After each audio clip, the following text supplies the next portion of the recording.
Никога не съм ходил на училище. Родителите ми ме обучават у дома и съм щастлив. Завърших машинно инженерство в Швейцария, но предвид кризата, в която се намира светът, сега съм бананов фермер в Бразилия. Аз съм щастлива майка и съпруга, а стих, който ме впечатлява: каква полза има да спечели целия свят, ако загуби душата си? Какво ще даде за душата си? Между другото, аз не съм член на никоя църква. Бях изключен, защото съм твърде независим.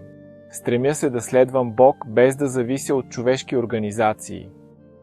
Знаеш ли, Богът, когото отхвърли, не е истинският Бог, а лошо направена карикатура на него, може би Сатана, дяволът, веднъж беше ангел на Бог, но беше изгонен от небето, владее този свят, е той, който представя Бог като произволен, жесток, казва: подчинявай ми се или ще те изгоря в огъня. Врагът на доброто е този, който рисува този образ. Той е грешен. За да коригира тази черна сянка и да разкрие на света своята голяма любов, Бог изпрати своя син, за да покаже на света какъв е той. Христос увери: който ме вижда, вижда и Отца. Описвайки своята земна мисия, Исус каза: Духът на Господа е върху мен, защото ме помаза да благовестя на бедните, изпрати ме да изцеля съкрушените по сърце и да обявя свобода на пленниците и да дам зрение на слепите, да освободя угнетените. Това беше неговата работа. Той ходеше, вършейки добро, изцелявайки угнетените от Сатана. Бог толкова обикна света, че беше готов да се раздели с единствения си син за рискована мисия, да живее на земята 30 години с опасността Исус също да се опетни с грях и да го загуби завинаги, например, или дори. Всичко това, например, за да можем, ако планът успее, да имаме вечен живот и така нататък.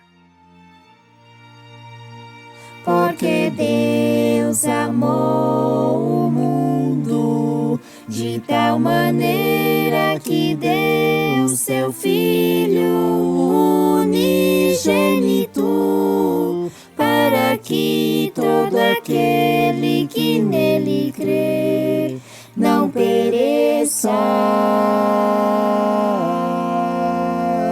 mas tenha a vida eterna, mas tenha a vida eterna.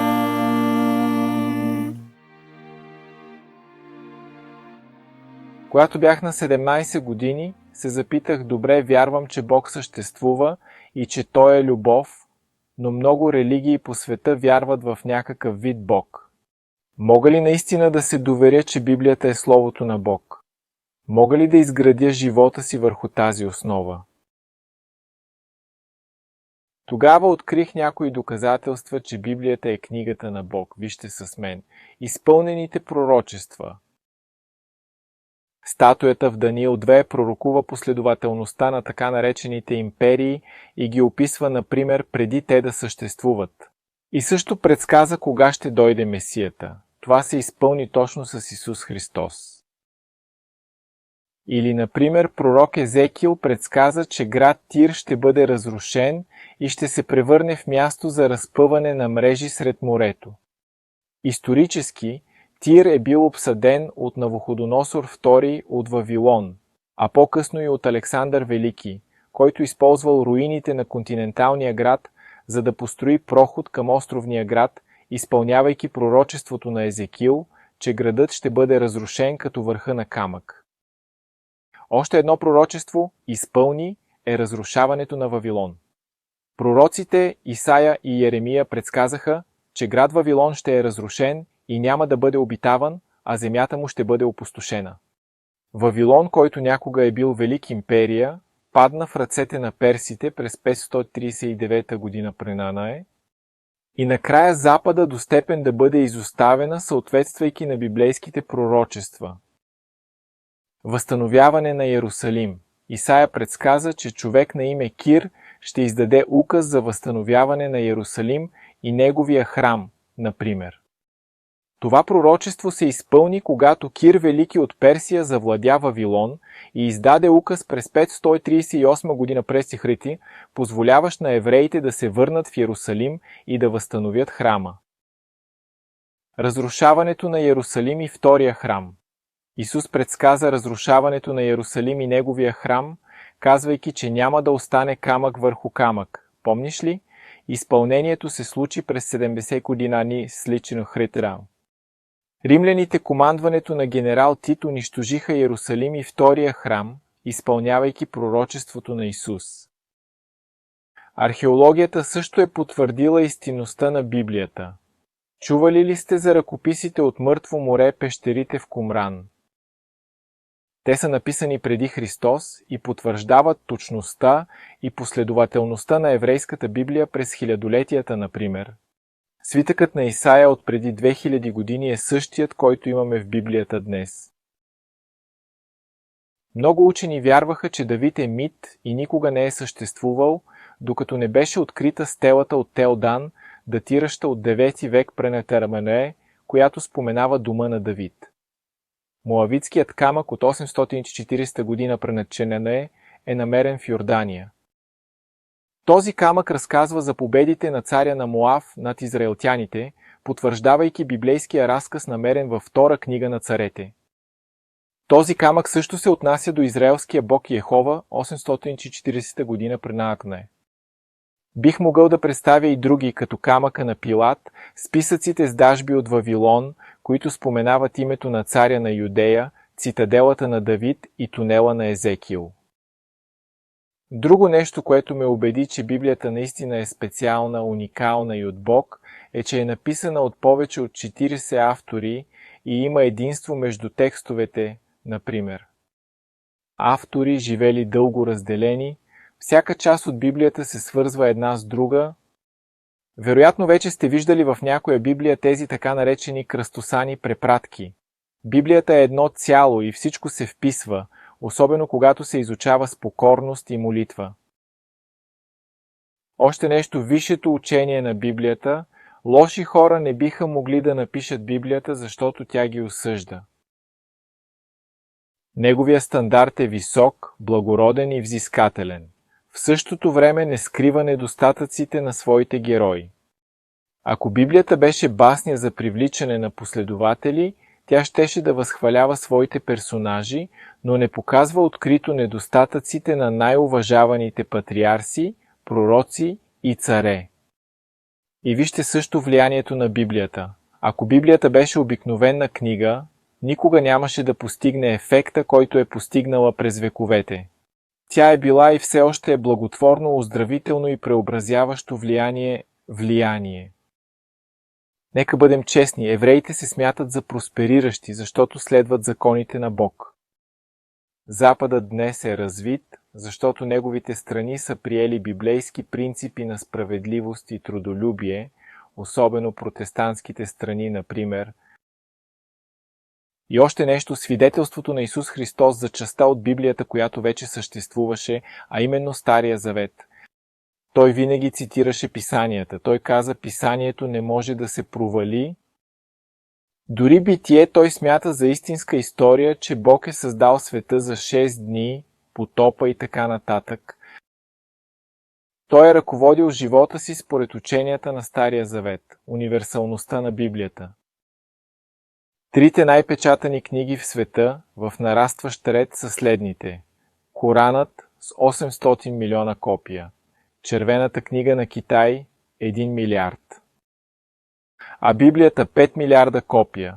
Това е доказателство, че тази книга не може да бъде колекция от човешки измислици, а има нещо свръхестествено, наистина. И накрая свидетелството на опита. Множество хора са изпитали и свидетелстват за преобразяващата сила, която Божието Слово има върху живота. Вкусете и вижте, че Господ е добър.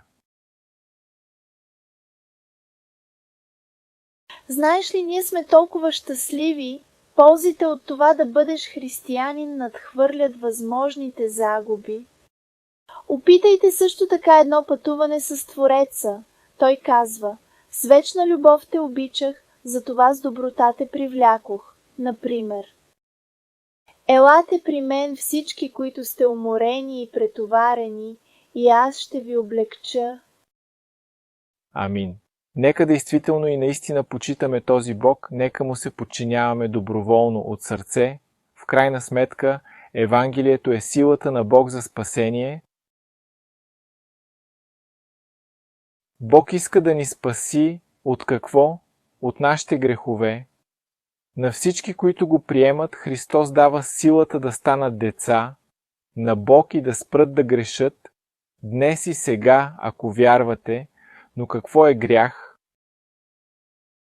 Словото на Господа казва, че грехът е престъпване на закона. Това е единственото определение, което Библията ни представя. Грехът е решение да наруши законът. Законът на Бог се съсредоточава върху 10 заповеди. Първите показват как ще изразим любовта си към Бог. А втората плоча, например, любовта към ближния. След това книгите Изход и Левит представят допълнителни инструкции, например за ежедневието и също за здравето и благосъстоянието. За наше добро е удоволствие да следваме волята на нашия Бог, защото Неговите закони са справедливи и добри, например. Това е като в движението. Има правило винаги да се стои от тази страна на пътя и също така да се спира на червения сигнал, например. Това не са прищевки на губернатора, а правила, които служат за наше добро, за да не катастрофираме и да не загубим. По същия начин заповедите на Господа са разумни и имат смисъл. Но не можем да се подчиняваме със собствените си сили. Това би било като да искаме да прекосим Атлантическия океан с гребна лодка. Трябва да оставим Аса да умре и да позволим на Христос да живее и да се подчинява в мен, например.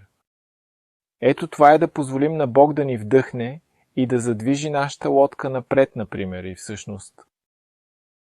Бойте се от Бог и му отдайте слава. Почитайте Господа, защото е дошъл часът на Неговия съд. Исус е на път да се върне.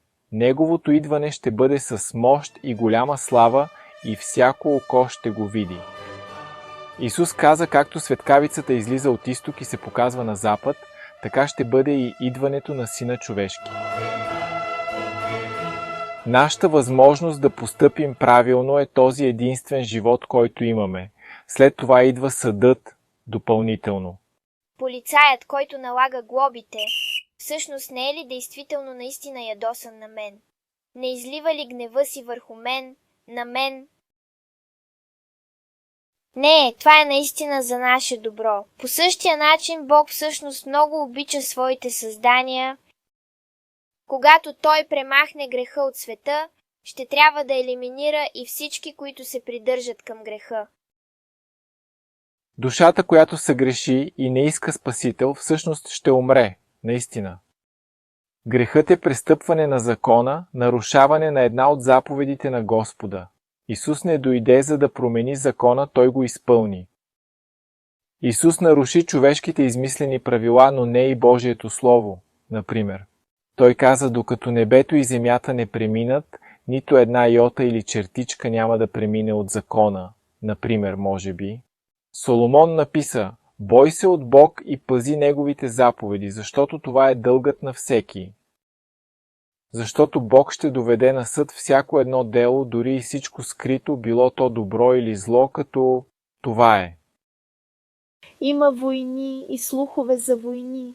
Животът е толкова крехък. Когато напуснем този живот, какъв запис ще оставим след себе си? Мъртвите нямат втори шанс, което е изключително важно. Словото на Господа казва: живите знаят, че ще умрат, но мъртвите не знаят нищо, което е много тъжно. В гроба, където отиват, няма нито работа, нито проект, нито знание, нито мъдрост, например, и така нататък. Затова сега, докато си жив, обичай и почитай Бог, нашия Създател и Спасител, и му отдавай слава, защото часът на съда, който е предсказан в писанията, вече е започнал. И се поклони на който създаде небето, земята, морето и изворите на водите, ни напомня за четвъртата заповед. Помни съботния ден, за да го освещаваш. 6 дни ще работиш и ще вършиш всичките си дела, но 7-я ден е денят на Йехова, твоя Бог. Не ще вършиш никаква работа, защото в 6 дни Йехова създаде небесата, земята, морето и всичко, което е в тях, а на 7-я ден си почина. Затова Йехова благослови и освети. Знаете ли, че Сатана, дяволът, някога е бил ангел на светлината в небето, но гордостта и завистта завладяха сърцето му и започна да мрази закона на Бог, отвращение към неговите праведни предписания. Твърдеше, че ангелите не се нуждаят от този закон. Когато Адам и Ева съгрешиха, те предадоха господството над света на дявола, например. Днес дяволът има власт над този свят и е отговорен за толкова много мизерия и разрушение. Бог търпи за известно време, за да покаже на Вселената резултата от алтернативно управление, което не спазва неговите закони. Бог чака, докато злото бъде разобличено чрез собствените си дела.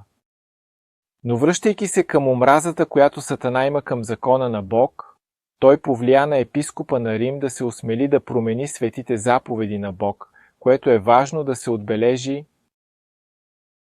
Християните 4 век пазили съботата, 7-я ден, а не неделята, същия ден, който евреите пазят и до днес. Самият Исус каза: молете се преследването да не се случи в събота. Това би било, например, доста след възкресението на Исус. Замисляли ли сте се, ако в компанията, в която работите, група служители каже, че иска да има всяка сряда свободна? Няма ли да бъде предизвикателство за авторитета на директорите? Така е. Епископът на Рим реши денят за почивка да се премести от събота, 7-я ден, на неделя, 1-я ден от седмицата и използва като предлог факта, че Исус е възкръснал на 1-я ден, или казаха, че не е важно кога е, например, или нещо подобно.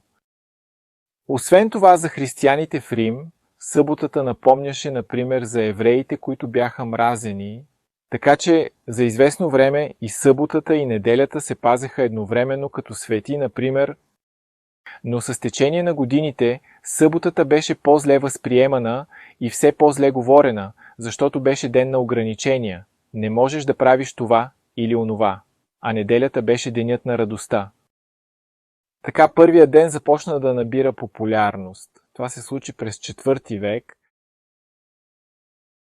Също така беше премахната втората заповед, която казва да не се правят изваяни образи. И за да запази красивия брой от 10 заповеди, папата, например, раздели 10-та заповед на 2. Но законът на Господа е съвършен, казва Псалм 19, всяка промяна е обида към небето. Самата природа усеща ефекта от нарушаването на закона и от тези, които унищожават земята. Пророк Исаия казва: земята тъгува и вехне, светът отслабва и вехне, отслабват най-високо поставените от народа на земята, например. Всъщност, земята е замърсена заради своите обитатели, защото те нарушават законите, променят постановленията и нарушават вечния завет, например, и така нататък. Виждаш ли причината за разрушенията, например, климатичните промени, проклятията, нали? Наистина е, че всъщност наистина се отдалечаваш от закона на Бог. Наистина. 7-я ден, събота, е денят на Господа, най-добрият ден от седмицата, денят на семейството. Дори да загубим работата си, с това ще покажем, че обичаме Бог с цялото си сърце, например. Бихте ли били готови да загубите работата си, за да спасите живота на човека, когото най-много обичате тук на земята? Тогава това е термометър дали наистина обичаме Бог. Нашият Създател казва така: дори една майка да забрави детето си, аз все пак няма да те забравя. Как да не обичаме такъв Бог? Когато се предадеш напълно на тази любов, когато твоето аз бъде смирено в отговор на тази любов и започнеш да оказваш доброволно и напълно послушание, ще можеш да бъдеш очистен от греховете си, кръстен чрез потапяне, което символизира смъртта за света и приемането на живота, който Отец дава. Той създаде този извор на вода, за да ни пречисти и измие от всяка нечистота. Едно сираче, мръсно и миришещо лошо, беше осиновено в богато семейство. Тя получи ароматен сапун, нова кърпа, приятно къпане и също така чисти дрехи, например, и също така. Но какво ако детето откаже да се къпе или да свали старите си дрехи? Затова, за да влезем в небесното царство, трябва да приемем определени условия. Който прикрива престъпленията си, никога няма да успее, но който ги изповяда и остави, ще намери милост. Нека оставим на тази страница този прекрасен електронен учебник, който показва стъпка по стъпка как да се обърнем и как да имаме лична връзка с Небесния Отец. Днес, ако чуеш гласа на Отца, не закоравявай сърцето си. Помни каква полза има да спечелиш целия свят и да загубиш душата си, например, или